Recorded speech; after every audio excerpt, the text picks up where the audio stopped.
Can the Jets get a statement win against one of the NFL's best teams? We'll discuss today on Locked On Jets. You are Locked On Jets, your daily New York Jets podcast. Part of the Locked On Podcast Network, your team every day.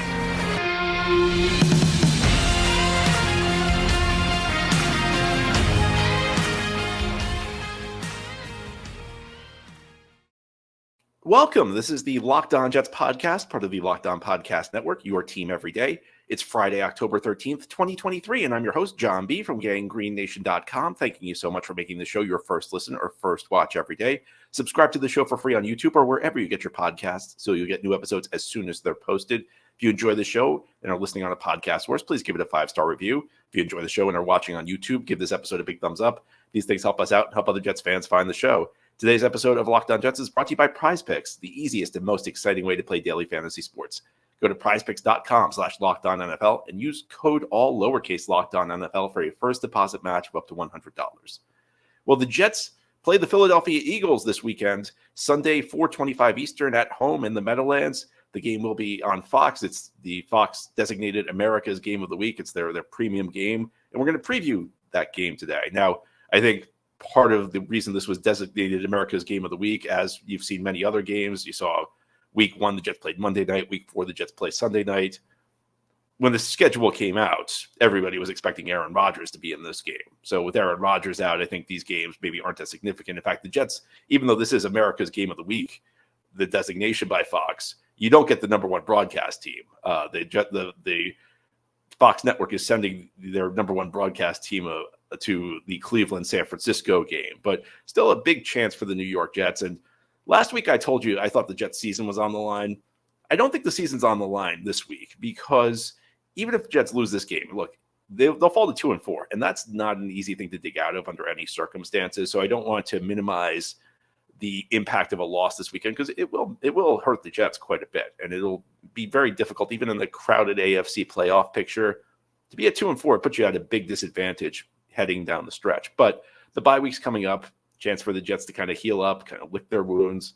And then the second half of the season, the schedule is just not that tough. In fact, if you look at the games that are remaining after the bye, I think Miami, there's 2 against Miami, but Miami's really the only team the Jets match up poorly against. So there's a chance for the Jets to go on a run here. But the question for this week is not so much, is the Jets season going to be alive after this game? The question is more going to be, can the Jets make a statement?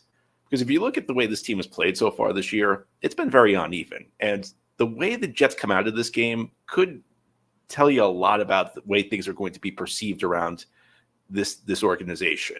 They played excellent football week 1 against Buffalo. They played terribly week 2 against Dallas, week 3 against New England. They played, a mix of terrible and then great against Kansas City. They played their worst football the first quarter. Then they dominated the second and third quarters and, kind of lost the fourth quarter, even though they were competitive. But we'll say for 30 to 45 minutes of the Kansas City game, they were excellent. And then for 15 minutes, the first 15 minutes, they were terrible. And last week against Denver, against maybe the worst team in the NFL, the Jets really played down to their level of competition. Even though they won the game, I don't think they played all that well. So you have a team that has stretches where they play excellent football. You have a team that plays very poor football for stretches. You have a team that, for the most part, is kind of played to the level of its competition. Week 2 against Dallas, against the good Cowboys team, where there was the no-show, was the exception. But if you look at the quality of the Jets' performances so far, really good against Buffalo, really good for 30 to 45 minutes against Kansas City, teams that are viewed as the elite in the NFL. Not so good against New England, and even in the victory, not so good against Denver. Now, typically in a situation like that, when you have a team that plays that way, just shows you it's an inconsistent team. And inconsistent teams are typically middle of the pack. Usually they're in the 9-8 to 8-9 range. Maybe they get a little bit of luck down the stretch and finish 7-10. Finish 10-7. Maybe they have a little bit bad luck down the stretch and finish 7-10. But I think what it shows you, the Jets right now are a mediocre team. But that narrative can change on Sunday. If the Jets get this win, first of all, it puts them into the bye at 3-3. And then that back stretch of the schedule, suddenly at 3-3, Jets don't need to go on that big of a run to make the playoffs. They need to just win some games in front of them that are very winnable. But beyond that, I think there would be a lot of confidence built if the Jets pull off this victory on Sunday, because at that point, this gauntlet of the first 6 games, and we talked about it even when Aaron Rodgers was here, we talked about how difficult these first 6 games were going to be. We talked about how the goal of the first 6 games was not necessarily to come out 5-1. The goal was to just survive this stretch. And if the Jets come out of this 3-3, they got to be feeling pretty good about themselves, in part because they've played against some of the NFL's best teams. They've had the toughest schedule to date so far. I mean, there are a lot of different metrics out there. They all say that the Jets have played the toughest schedule. No, the NFL is not out trying to get the Jets. They're not. The NFL is not conspiring against the Jets by giving them a tough early schedule. It's just the way things happen to work out. And part of it's, they had Aaron Rodgers, so they wanted to put a bunch of marquee games early in the season. But if you leave this game with a victory, that means that you've beaten Buffalo. It means that you were a bad first quarter away from beating Kansas City, a sleepwalking first quarter away from beating Kansas City. And you've beaten the Philadelphia Eagles in the first 6 games of your schedule. That shows you that this is a tough team. And I think, especially with Zach Wilson at quarterback now, you want to be the team. There's a path forward for the Jets where they're just the team nobody wants to play down the stretch.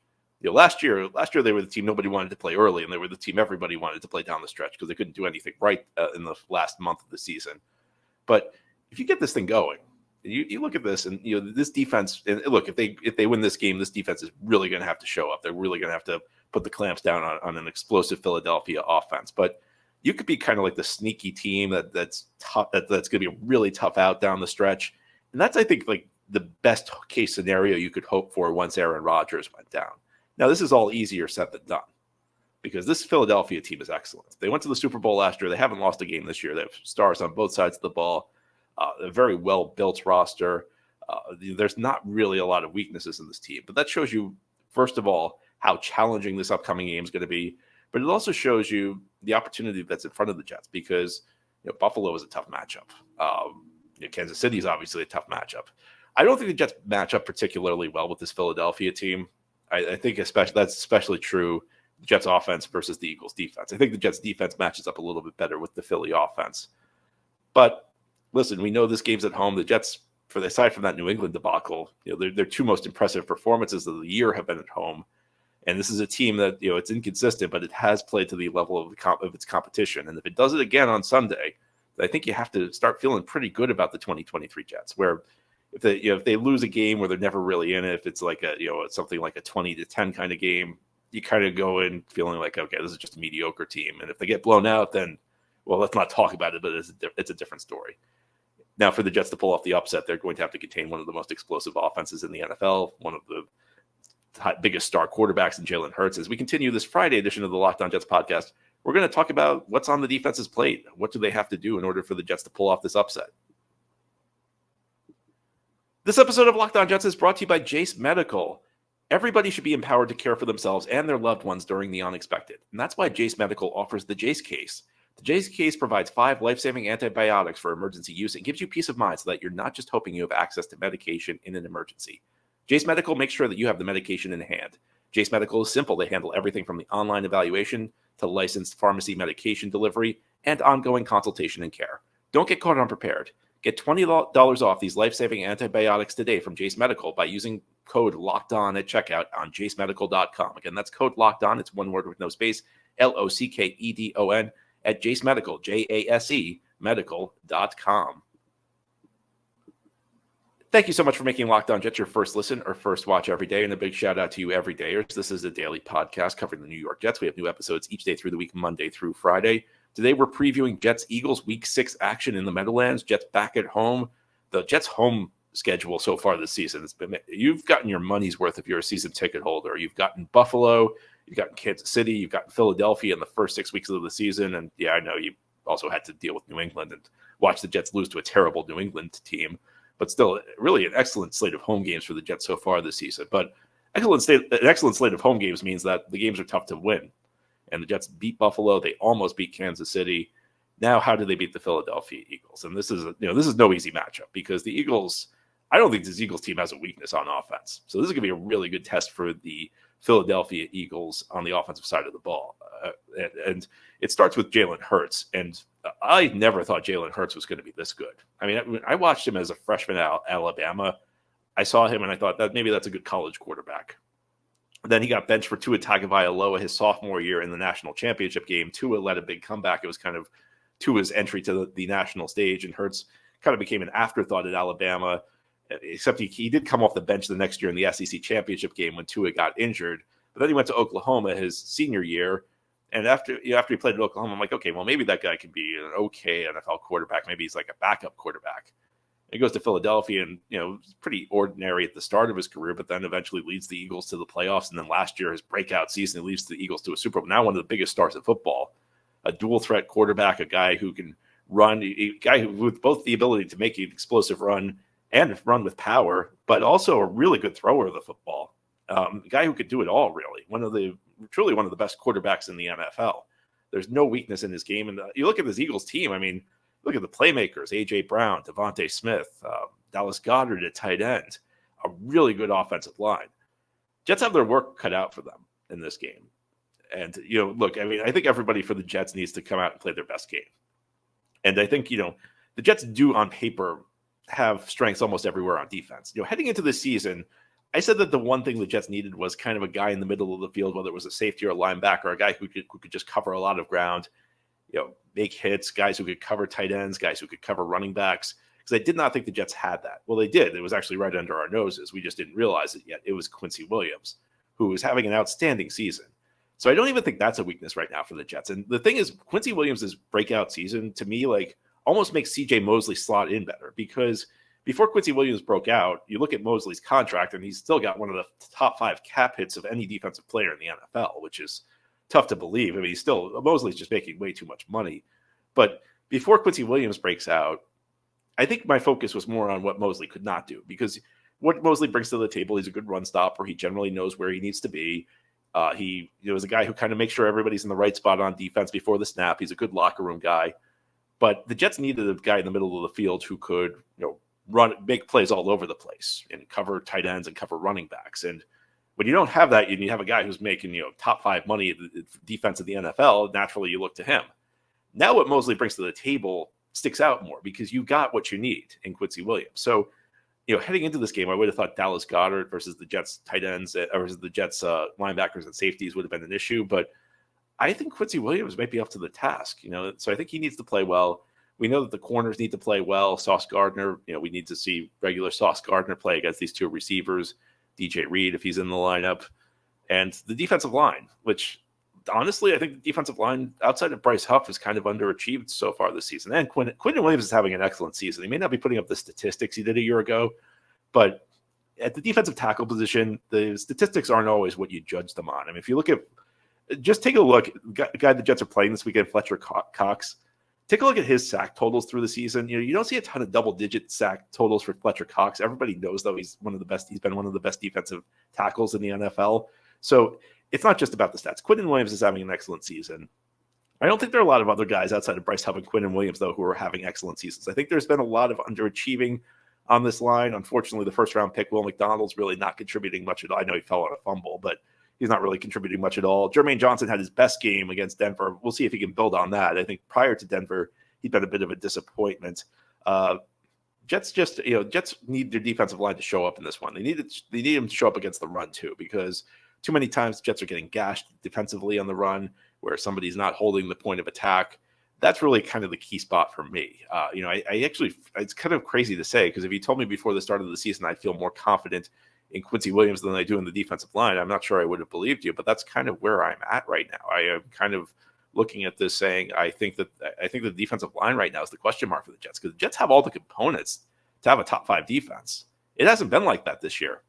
They've had good second halves of games, but they've been such a slow starting defense, and it's difficult to understand why. I don't think there's a lot schematically that's changed. Another thing the Jets need to look out for, and look, Hurts can hurt you with everything, but the only reason I'm going to say this is just because the Jets have been destroyed the last couple of weeks by quarterback runs. Patrick Mahomes, all those quarterback runs, the final drive, Russell Wilson the first half last week. And I know everybody wants them to be the spy. I don't think there's ever been a less effective defensive technique that has more people call for it than the spy. And it's not just Jets fans, it's everybody. The Jets do periodically run a spy. But the spy is it's not something you can do on every play. Because what you're essentially doing is you're taking a guy out of the pass rush or a guy out of coverage just to play the quarterback run. So you're making it easier for the other team to complete passes. So yeah, maybe the quarterback's not going to run on you when you have the spy in there, but he's going to have a much easier time completing passes because you're either rushing 3 or you're taking a guy out of coverage. So it just drives me crazy. What guys need to do, and the Jets, I think the Jets may have used a spy like maybe once or twice last week, but the reason they improved in the second half is guys just executed at a higher level. The defensive linemen were more controlled. They made sure they kept Russell Wilson in front of him. A couple times where he had a chance to scramble, the defensive lineman contained him better. Tony Adams, who completely whiffed on a play in the first half, made a good tackle on one play where he was kind of robbing the middle of the field on crossing routes. It's not about the coaches. I mean, schematically, you don't want to you can do it occasionally. I'm not saying you can't do in situations where you think you're particularly susceptible to a quarterback scramble, or maybe if you just want to put something in the quarterback's head that, hey, we'll put this on the table. Don't think you can run on us all day. If you want to do it occasionally, it's fine. But the guy Jets have used is Bryce Huff, typically when they've spied. And I think Bryce Huff's much more effectively used getting after the quarterback than he is spying on the quarterback. So Jets just need to play better against quarterback scrambles. I don't think it's one of these things where the spy is going to fix everything. Now, on the offensive side of the ball, Jets have a lot to fix. Even though they technically scored 24 points against Denver, I did not love their performance in a lot of areas. And we continue this Friday edition of the Locked On Jets podcast. We'll talk about that. I'll talk about some of the things I think the Jets need to do to have more success against the Philadelphia Eagles. This episode of Locked On Jets is brought to you by PrizePicks. PrizePicks is the largest independently owned daily fantasy sports platform in North America. They're the easiest and most exciting way to play DFS. It's just you against the numbers. Instead of battling thousands of other players, including pros and sharks, you just have to pick more or less than on 2 to 6 player stat projections and watch the innings roll in. So maybe you can pick Garrett Wilson to have more than 100 yards. Maybe you can pick Quinnen Williams to have his breakout game and have more than 2 sacks this week. PrizePicks makes it easy, and PrizePicks now offers Apple Pay for quick and easy deposits into your account this football season.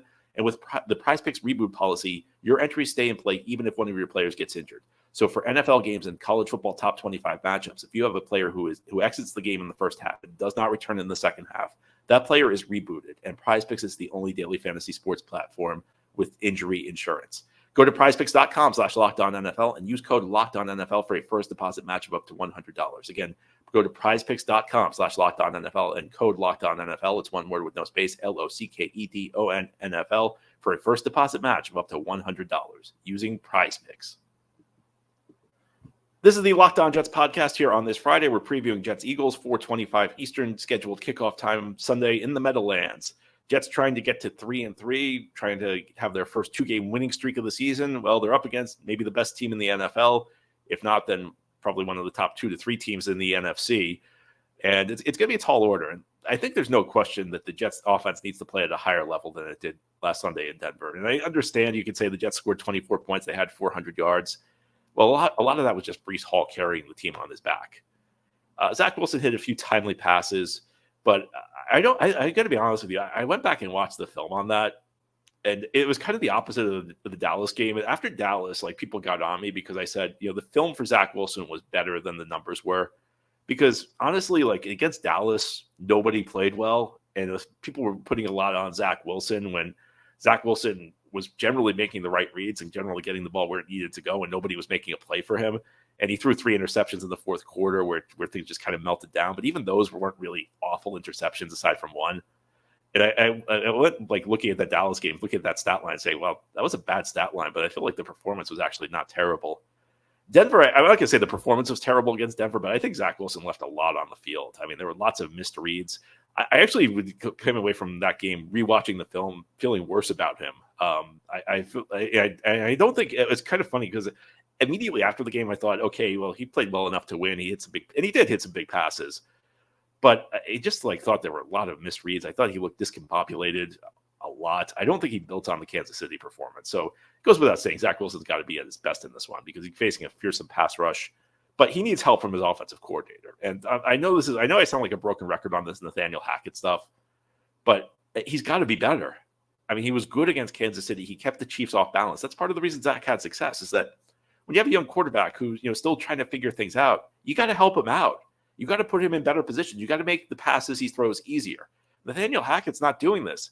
I mean, the second half of that game, The Jets, it was ridiculous. The run pass ratio, it was something like 19-5 or something like that on first and second downs. The Jets were running the ball so much, and they weren't very productive because Denver could sell out against the run. Even the worst run defense in the NFL was kind of keeping the Jets from making big plays on the ground.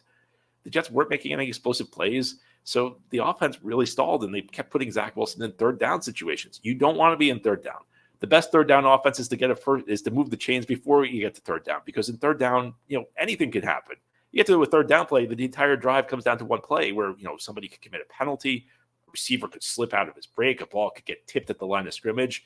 There are bad things that can happen on third down that are beyond your control. And if they happen on first and second down, well, no big deal. We got another play or two to run. But Hackett just seemed to have zero interest in moving the chains before we got to third down. In fact, I saw a tweet this week that the Jets have the second highest ratio of series on, so first, second, third down, go run, pass. Second highest ratio in the league. That's just predictable play calling. Does Nathaniel Hackett know that when he mixed things up in the one series, the Jets moved the ball against New England, it's when he was throwing the ball on first down? Does he realize when his run pass ratio was around 50-50 on first down against Kansas City, that the Jets moved the ball really effectively because they couldn't sell out against the run and that you weren't putting Zach Wilson in really bad situations? Zach's got to play better. I understand that. And he does. Look, he's got to be more decisive. I think it's clear right now that if you look at the splits between Zach Wilson when he has 2.5 seconds to throw, so 2.5 seconds is the line. When he throws the ball in less than 2.5 seconds, when he gets the ball out quickly, he's been very effective this year. When he's held it for longer, he hasn't been. And there's a clear reason for that. If you watch the film, you see that there are moments where he feels in rhythm and he trusts his reads. And even if there's a small window, he's going to zip the ball out there and get it to his guy. And then there are moments where he's not confident, where he's not in a rhythm, and he just kind of stares down his look, and then the window closes before he has a chance to throw it. Hackett's got to get Zach in that rhythm, and that means first down throws. It means going to play action. There was another stat I saw this week that Zach Wilson has one of the biggest differences in success between play action and non-play action throws. He's way better on play action passes this year than non-play action passes. Now, honestly, I think that's a bit of statistical noise.